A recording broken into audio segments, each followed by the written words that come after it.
Essa é a segunda temporada do Jungiando, o podcast do Instituto de Psicologia Jungiana Rio Preto. E nessa segunda temporada, nós vamos falar sobre as complexidades da vida humana, os relacionamentos, a família, os filhos. E para isso, vamos continuar a falar de psicologia, literatura, cinema e tudo mais o que vier à nossa cabeça. Eu sou a Daniele Fumagalli. Eu sou a Patrícia Lopes. E eu sou a Maiara Suguaia. Bem-vindos à segunda temporada do Jungiando. A violência não é só o que se faz com as mãos, mas também com as palavras, com o silêncio, com o poder. A filósofa brasileira Márcia Tiburi nos convida a refletir sobre o que entendemos por violência. Ela diz no seu blog: como uma mulher conseguirá chamar de violência os maus tratos que sofre se, por parte do mesmo agente dos maus tratos, essa mulher é também objeto de amor e desejo? A Simone de Beauvoir, a importante pensadora feminista, também traz a sua reflexão. Ela diz: o opressor não seria tão forte se não tivesse cúmplices entre os próprios oprimidos. Essa frase destaca como as dinâmicas de violência e opressão muitas vezes dependem de padrões internalizados pela sociedade e pelas próprias vítimas, o que se conecta perfeitamente com a ideia de ciclos de violência doméstica. E é sobre isso que vamos falar hoje: violência doméstica. Um problema que vai muito além da agressão física e afeta a sociedade de formas que muitas vezes nem percebemos. Para começar, aqui vai uma estatística assustadora. Em 2018, 88% dos casos de feminicídio no Brasil foram cometidos por companheiros ou ex-companheiros. Uma pesquisa de 2023 apontou que 18 estados apresentaram uma taxa de feminicídio acima da média nacional, de 1,4 mortes para cada 100 mil mulheres. Entre 2015 e 2023, quase 10.700 mulheres foram vítimas. Por que isso acontece? Por que é tão difícil sair de uma relação abusiva? E como a psicologia pode ajudar? Essas são as perguntas que vamos explorar hoje, trazendo o olhar da psicologia junguiana para esse tema tão desafiador.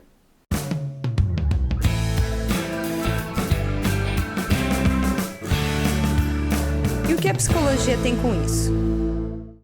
Quando olhamos para a violência doméstica com as lentes da psicologia junguiana, a gente encontra dinâmicas de poder e sombra.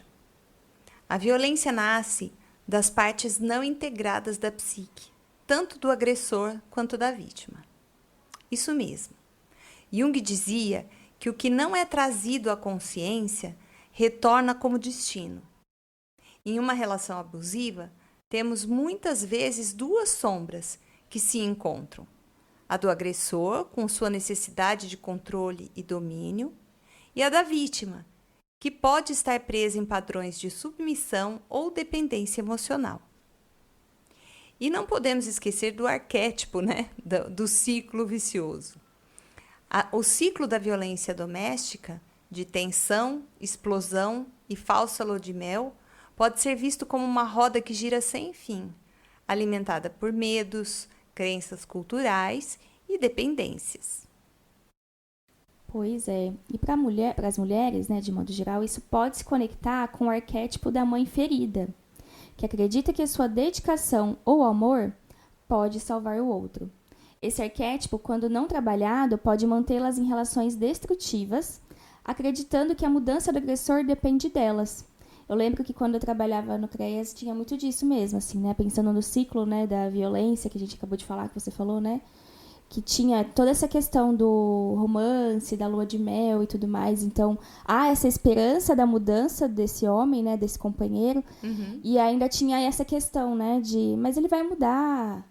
Mas ele falou que vai ser diferente a partir de agora. Ele se arrependeu, que é muito isso, se eu me dedicar um pouquinho mais, ele muda. Então, a culpa não é ele que não muda. É eu que não me dediquei o suficiente para mudar esse outro. Ele precisa de mim. Eu via muito essas falas também lá quando a gente trabalhava lá e lidava com esse tipo de violência. Pois é, e o discurso de um tem gancho na atitude Sim. do outro, né? Então, Você que me fez agir assim, né? A gente já vai ouvir isso do agressor. Vai falar, realmente, eu que não te mudei o suficiente, eu não fui capaz, não né? me dediquei o bastante. Sim. É muito triste.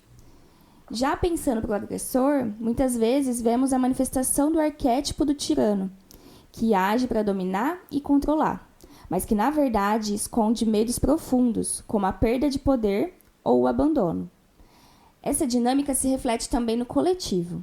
Se olharmos para a história, vamos ver que muitas culturas perpetuam a ideia de controle do masculino sobre o feminino, seja por leis, por normas sociais.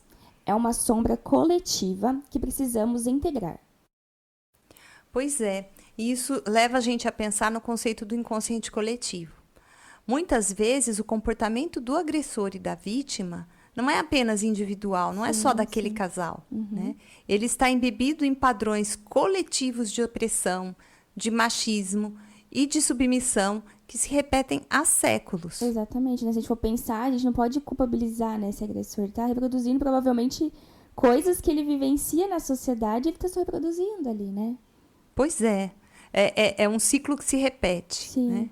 Por isso que é um trabalho profundo de transformação, que precisa considerar tanto o indivíduo quanto o contexto social. Sim. A mudança vem também no coletivo.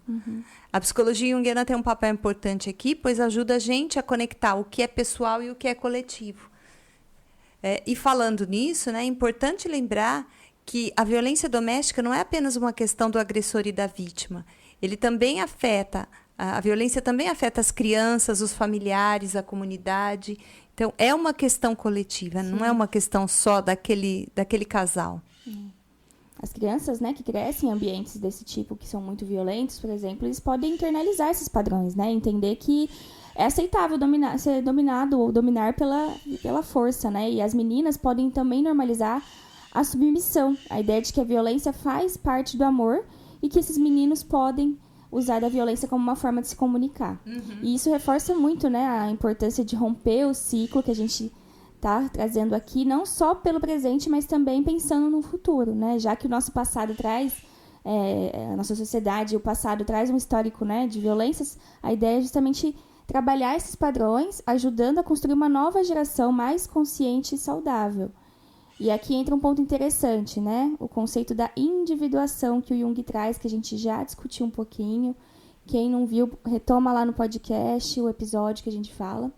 No contexto, pensando da violência doméstica, a individuação é o processo pelo qual a vítima começa a reconhecer sua própria identidade, separada do agressor, e se reconecta com sua força interior. A gente fala na assistência, quando eu trabalhava lá, que era fortalecer, né? Fazer o fortalecimento desse sujeito, dessa mulher, porque a gente não podia, né, falar, olha, sai dessa relação. A gente não tem esse poder e nem deve, né? Ela tem o direito de escolha, mas a gente tem o dever de fortalecer, justamente fazer esse movimento, né, que a gente está falando da individuação, ela se reconhecer quem é ela para além desse companheiro. Pois é. É como um despertar, né? Esse fortalecimento. A vítima percebe que não é apenas uma parte de uma relação tóxica, mas uma pessoa completa, com potencial de se libertar, de criar uma realidade nova para ela. Né? E esse processo é muito longo, pode ser muito difícil, porque vai exigir coragem para enfrentar medos profundos, romper as crenças que embasam o pensamento dela, né? Crenças do tipo, eu não consigo sozinha, ou o que você falou, né? Ele vai mudar. Sim. Então, isso acaba dificultando, né? Ralentando o processo. Aqui, então, nessa situação, o papel do terapeuta é fundamental. O terapeuta tem a possibilidade de ajudar a mulher a integrar esses aspectos fragmentados da sua psique, encontrar a força interna para sair desse ciclo. Mas é um trabalho de reconstrução, reconexão com um feminino interno, né? Mais forte, mais livre, que toda mulher, em algum momento, precisa se conectar. Sim. Além disso, disso tudo que a Dani falou, é essencial, né, que a gente também busque, crie redes de apoio externas, grupos de mulheres, se for o caso, né, juntar essas mulheres e conversar sobre isso, amigos, os familiares dessa pessoa, né, que pode estar ali também sendo um suporte, e até a comunidade, comunidades online, por exemplo, que podem oferecer um suporte necessário para que ela se sinta menos isolada. O que eu via muito isso também na assistência social era muito disso, né, porque as mulheres muitas vezes estavam numa relação porque ela tinha uma dependência emocional, porque ela não tinha uma rede de apoio para além daquele homem, né? Então a família às vezes já não tinha uma boa relação, um bom vínculo com a família, então ela não tinha quem recorrer, ou ela não teve uma boa relação com o pai e com a mãe, e aquele outro se tornava tudo que ela tinha, né? Então era uma dependência totalmente emocional, depois se tornava uma dependência financeira. E aí virava uma bola de neve. Assim, Ela não né? tem pra onde fugir, né? Não. Ela vai sair dali e vai pra onde? Às vezes até tinha esse movimento de sair, mas aí quando via acabava voltando, porque ela não estava fortalecida o suficiente, né? Pois é. Mas aí a gente tá falando da mulher, vamos pensar pro agressor. O que a gente pode fazer, né? Quando eu falei, o homem não é o culpado, a gente vai olhar pra sociedade, eu não tô falando que ele também é o certo na história. Não, exato. É só que a gente também tem que entender da onde vem tudo isso, né? A gente, lógico, tem lei pra colocar, né, esse homem, se for preciso, preso, pra ele seguir alguma medida, para ele repensar, né, como no próprio CREAS tinha muito disso, ou no CRAN, que é o Centro de Referência e Atendimento à Mulher, que também vai escutar o agressor, que é muito legal, porque a gente consegue entender da onde veio tudo aquilo. Não é passar a mão na cabeça e falar, ai, sinto muito, você tá certo. É falar, olha, o que você tá fazendo tem que ser quebrado, esse ciclo. Você viveu violências, tá reproduzindo, e isso tem que ser quebrado, né? Então, trabalhar com esse agressor também é fundamental, né? Precisa ajudar ele a olhar para essa sombra, confrontar os medos dele, reconhecer que esse controle que ele tinha até então e a violência que ele usa são formas muito distorcidas de lidar com a sua própria vulnerabilidade, né? E isso é um trabalho muito difícil, porque eu vejo, assim, pessoas que fazem trabalho com grupos de homens que fazem violência. E eles têm uma dificuldade muito grande deles perceberem, né, que eles estão fazendo, que isso que eles fazem é uma violência, porque faz parte da rotina, parte da história, parte de quem eles são, muitas vezes. Não porque eles são violentos, mas porque eles se tornaram. E aí eles têm dificuldade de ter esse momento de entender, nossa, isso não é legal. E quando eles entendem, muita gente diz que trabalha com isso, que é super legal, porque eles têm um insight, assim, nossa, né, esse encontro com a sombra que gera várias reflexões, né? Em última análise, a violência doméstica se torna um espelho da nossa sociedade, né? Trabalhar com ela é trabalhar também com feridas coletivas, ajudando a criar um mundo mais consciente e equilibrado, que acho que é isso que a gente está trazendo aqui hoje, né? Exatamente. E é um assunto muito complexo, né, Paty? Tem muitas questões aí que a gente precisa levar em consideração. Mas é importante a gente perceber como a psicologia pode ajudar. Sim. Né? Não só para ficar racionalizando e levantando dificuldades, problemas, mas para encontrar a solução. Como que vai ser trabalhado isso?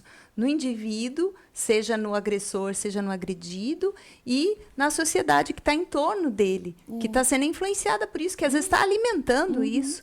Né? Porque não está dando oportunidade para essa mulher também desenvolver autonomia, porque é uma violência também o fato de que uma mulher em idade fértil vai ter muito mais dificuldade de conseguir se manter num emprego, ela vai ter mais dificuldade de ter autonomia em algumas situações, e aí vai ficar dependendo, às vezes, de situações muito opressoras, tanto pelo companheiro como por outras pessoas que fazem parte da vida dela, que também podem ser agressores. E é importante justamente a psicologia fazer esse trabalho, né? Que é fortalecer essa mulher para ver as potencialidades dela, esse encontro com o feminino que potencializa o que ela tiver ali de melhor, para ela ver que ela tem algo que não tem precisa ter essa dependência. O difícil é chegar nesse ponto pensando no histórico, mas a psicologia está justamente para isso, né? Para ir quebrando tudo isso e também para acolher o agressor.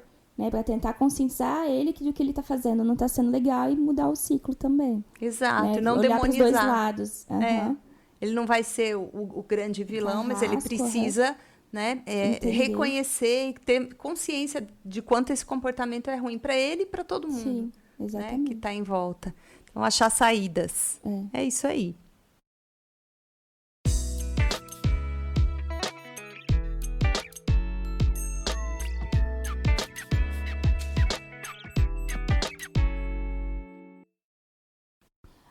Bom, e vamos para as nossas dicas. A sugestão de hoje é o filme Dormindo com o Inimigo. Apesar de ser mais antigo, assim, não sei se todo mundo vai conhecer, mas acho que é facinho de encontrar, né, nas plataformas. Ele retrata bem o ciclo da violência e a dificuldade de sair de um relacionamento abusivo.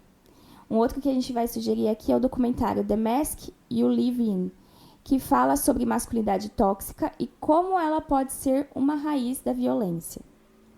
E para quem gosta de algo mais direto, a gente vai recomendar acessar o site do Ligue 180. Lá você encontra informações práticas e orientações sobre o que fazer em casos de violência, né? Aí é uma rede que a gente tem para poder fazer as denúncias, né? Se for o caso, que também é importante a gente deixar aqui, né? A sugestão, a orientação para quem precisa, né? Hoje em dia a gente tem várias outras formas, né? Como eu vejo às vezes em alguns bares, farmácias, que tem uns símbolos que você pode fazer, né? Um sinal para poder pedir ajuda, mas o Ligue 180 realmente é o básico que a gente precisa saber e ter consciência até para avisar os demais, né? Pois é. O que isso significa para você?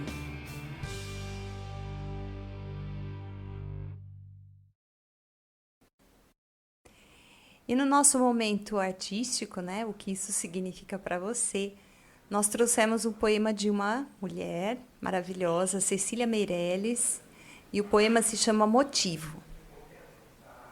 Eu canto porque um instante existe e a minha vida está completa. Não sou alegre, nem sou triste, sou poeta.